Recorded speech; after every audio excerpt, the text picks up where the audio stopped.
Hi Gemini, wobbly camera syndrome again. Cards have already been drawn for you. This is a reading for the 23rd of January for the week. Going to get straight into this. Energy on the bottom, the fantastic Ace of Wands. Passion, enthusiasm, creativity. So if it is something creative you got planned, it's really well placed. So, but aces are great anyway. So you've got a fantastic energy underpinning the week. Present position is the Four of Swords. Time of rest and recuperation, of solace, of taking 5 minutes for yourself. Also, the universe is going to give you a minor blessing this week. I always love to read that because I always think to people, what do you think is a minor blessing? Some people it could be finding a fiver, or other people it could be hearing from a mate you haven't heard of for a while. It could just be, I don't know, opening the fridge and realising there's still milk left and your kids have not drunk it all, but that's just me. So yeah, there's a minor blessing coming in. Present expectation is the fantastic Knight of Wands, which is the brash, courageous, tenacious.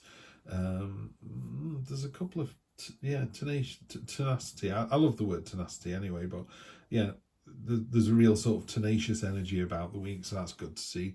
What's unexpected is something's come to an end, and it sits right next to the world as well. So this isn't the chapter ending, this is the end of the Harry Potter series of books. It's like that's done and dusted. You can't go back, you've read it. You can reread them, but it's not the same as it was the first time. But it's not reading a chapter in a Harry Potter book, it's finishing all of them. Or it's finishing all of the Game of Thrones, or it's binge watching a series. It's done. The series is over, they're not making any more, it's done. What do you do now? Well, what you do now is you level up, you go into the next phase. The world is about... In the tarot, the Fool goes all the way through these adventures, and the last person or the last thing he meets, the last experience, is the World card. And he steps through this portal and levels up and goes on to and has all the adventures all over again. Long-term future, and again, in a weekly read, 1, 2, 3 weeks. I mean, it could last as long as you want. This is the angel Gabriel, which is normally depicted as more of an intersex being, so you don't know whether it's male or female. Arthur draws her as female, which is fine. And you've got the yin and yang symbol above a head. Single, why did it say that? If so, are you in a are you single? Do you want to be single? But this is the yin and yang symbol. It's about balance. Temperance is all about balance. Whereas the devil card would say, have another beer, have another beer, have another beer. Temperance is really good at going, do you know what? You've had a dreadful week. Why don't you just tie one on? Why don't you just get off your face, on a couple of bottles of wine with your mates, put the world to rights, have a hangover over the weekend and reset. Yeah. So it's not saying that you can't have these binges. What it does say is you just have one binge a year, otherwise if you're binging every week, then the devil's got hold of you.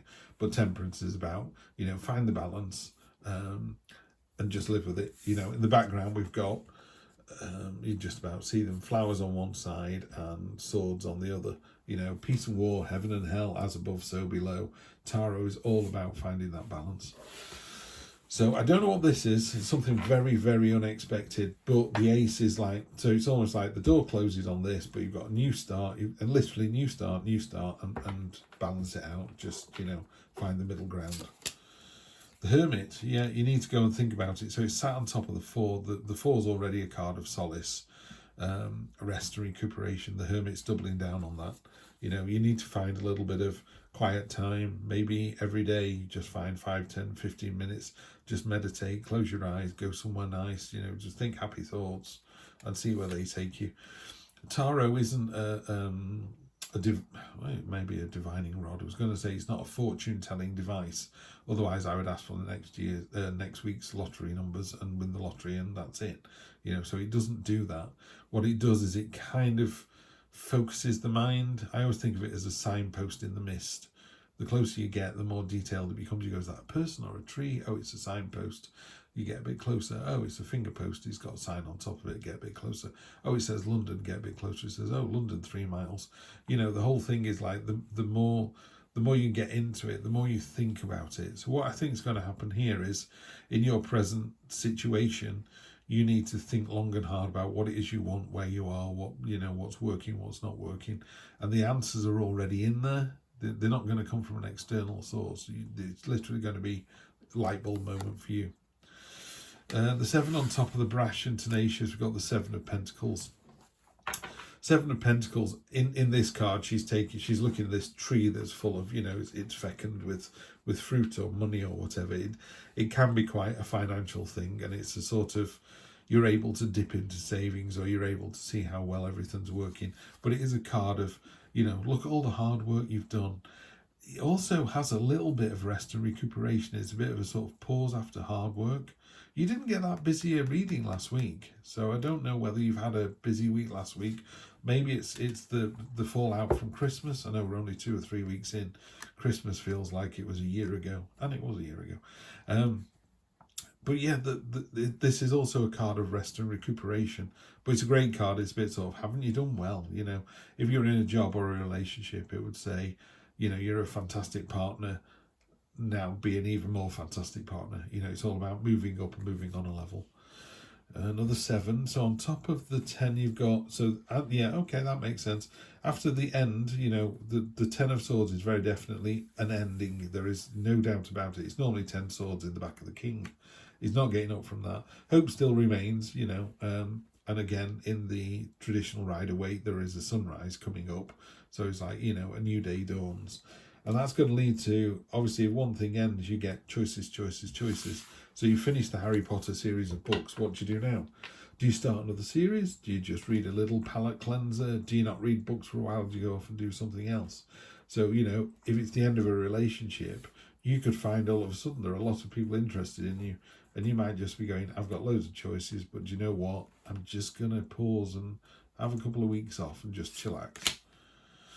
4 of Swords again. So clearly this reading is about the 4 of Swords. The 4 of Swords, here she is, she's lying down. Those 3 swords aren't going to do her any damage at all. There's nothing to worry about there. It's literally a card of respite, a card of solace, a card of rest and recuperation. And the universe just going, here you go, here's a little treat for you. And then the 9 of Wands is the burden card. Well, that's the 10 of Wands, sorry. The 9 of Wands is just keep going. Normally it's a sort of wounded warrior. But the wounded warriors won. They might be beaten up, but they're still winning. So that's a really good analogy, by the way. If you feel like work is beating you up, wearing you down, that might be the truth, but you're still winning from that. And then energy on the bottom of the deck is the 2 of Wands. 2 of Wands is, you've got the world in your hands. It feels almost, Gemini, like you've had a great week, or you're just thinking about what you did last year, where you got to last week. You're the 3rd reading I've done today, and all 3 of them have got this feeling of just a little bit of a pause. It's almost like, we came out of Christmas and it was crazy busy.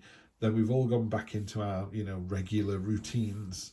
And now a couple of weeks of regular routines is making us all go, is this what I want for the rest of the year? Yeah. So, she's got the wand in her hand, she's ready to go, she's got the world in her hand, she's ready to start the adventure. You're just having a little bit of a thought about what that's going to look like. Sometimes, particularly in this True Black deck, it's called the Pioneering card, and it's about looking ahead. So maybe you need to look ahead the next 1, 2, 3 weeks, 1, 2, 3 months, and just decide where you want to be. Classic example is you wouldn't get on a ship if you didn't know where that was going. You're in a safe port, a safe harbour right now. What boat do you want to get on? Are you steering it? Is someone else steering it? Do you trust them to steer it? Where are they going? What's their plan? Are they doing the same thing as you? Are they dropping you off halfway? There are lots of questions to be asked here, but you can't go on a journey without knowing the destination. Technically you can, but that could work. I'm talking myself out of this. If you got the Fool card somewhere, I go, yeah, just go for it.